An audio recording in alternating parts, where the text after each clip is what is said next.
हाय लोगोफोर आं दिनै मोनसे गोदान साख्रिनि रादाब लाना फैबावदों बेनो जाहैबाय मैयासो मोनसे नटिफिकेसन हरजादों SSC नि प्लास एप्लाइ खालामनायनि लिंकआबो एक्टिभेटेड जाखाबाय लोगो नोंथांमोना एप्लाइ खालामनो हागोन स' नटिफिकेसनखौ नायदिनि गिबियावनो नोंथांमोनहा जोंनि अफिसियेल वेबसाइटआव थांनो हागोन www.assamplacement.com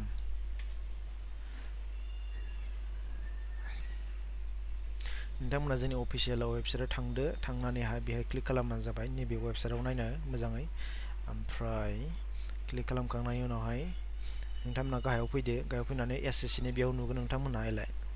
staff selection commission 2020 5846 vacancy click खालामदो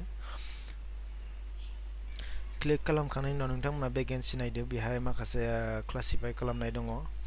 जेरै कनस्टेबल एक्स एजुकेटिव मेलनि थाखाय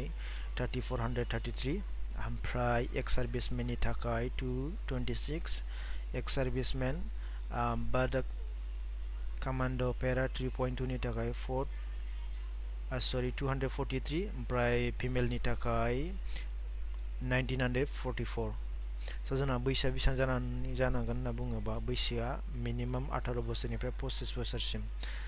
मासिमहालागै जुलाइनि 1 तारिखहालागै 2020 नि जुलाइ 1 तारिखसिमहालागै बैसोआ मेक्सिमाम बेसेबां जानांगोन मिनिमाम बेसेबां जानांगोन बिनि बाराबो जानाय नङा खमबो जानाय नङा बाट ST फोरनि थाखाय बेहाय रिलेक्सन दङ 5 बोसोरनि थाखाय नोंथांमोना अफिसियेल नटिफिकेसनखौ नैबाव थांनानै नायब्लानो नुगोन बेहाय डिटेल्स एडभार्टाइजमेन्टआव थांदो क्लिक खालामदो डाउनलड खालामदो अफिसियेल नटिफिकेसनखौ बेहाय नुगोन गासिबो 5 बोसोर SC आरो ST नि थाखाय ओमफ्राय बिदिनो दस्रा एक्स सार्भिसमेननि थाखाय बिदिनो OBC फोरनि थाखाय बिदिनो 3 बोसोर दङ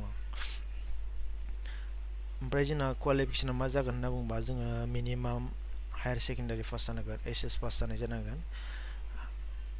बाट बेहाय माखासे प्रभिजन होनाय दं नै जायफोरनि पेरेन्ट्सहा अलरेडि दिल्ली पुलिसावहाय बे मेनसन खालामनायावहाय multitasking personnel Delhi police personnel माल्टिटास्किं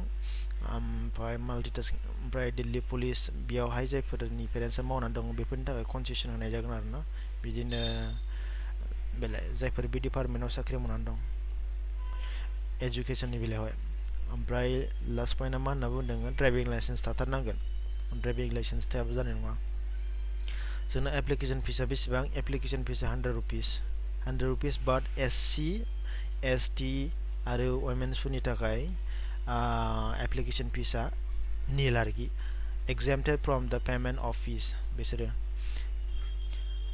आदार्सफोरनि थाखाय 100 रुपिस जों मारै पे खालामनो होनना बुङोबा जोंहा बेहाय माखासे अपसन होनाय दङ जोङो UPI जोंबो जोङो पे खालामनो हायो प्लास नेट बेंकिं प्लास SBI चालान दाननानैबो जोङो पे खालामनो हायो एग्जामिनेशन सेन्टारा जोंना नर्थ इस्टआव माहाय दङ बे मेनसन खालामनाय दङ इटानगराव दङ डिब्रुगड़ दङ गुवाहाटी दिसपुराव दङ जरहाटआव दङ सिलचराव दङ इम्फालाव दङ सारासानपुराव दङ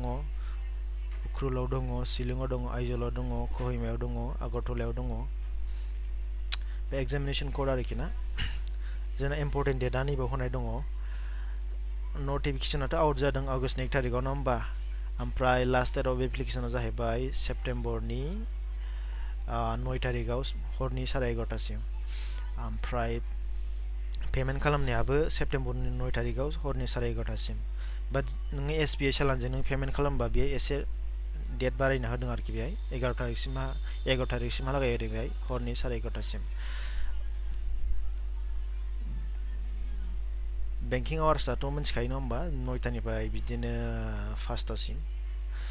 ओमफ्राय डेट अफ कम्पिउटार बेस एग्जामिनेशन होनदों एग्जामिनेशना 27 तारिख नभेम्बर 27 तारिखनिफ्राय डिसेम्बरनि 14 तारिखनि गेजेराव जागोन होनना बुंदों नोंथांमोनहा जुदि गावखौनो एप्लिकेबल मोनदोंबा गावखौनो जुदि फिट मोनोबा एप्लाइ खालामनो हागोन एप्लाइ खालामनाय लिंकआ बेहाय डाइरेक्ट होनाय दं नोंथांमोनहा बेहाय डाइरेक्ट थांनानै क्लिक खालामदो क्लिक खालामनानैहाय बेहाय रेजिस्टार खालामनानै एप्लाइ खालामबानो जाबाय अफिसियेल नटिफिकेसनखौ नायोबा बेहाय थाङो प्लास नैबेनिफ्रायबो नोंथाङा नायनो हागोन बेहाय डाउनलड खालामनानै नायनो हागोन बे क्लिक खालामनानै डाउनलड जागोन डाउनलड जागासिनो दं।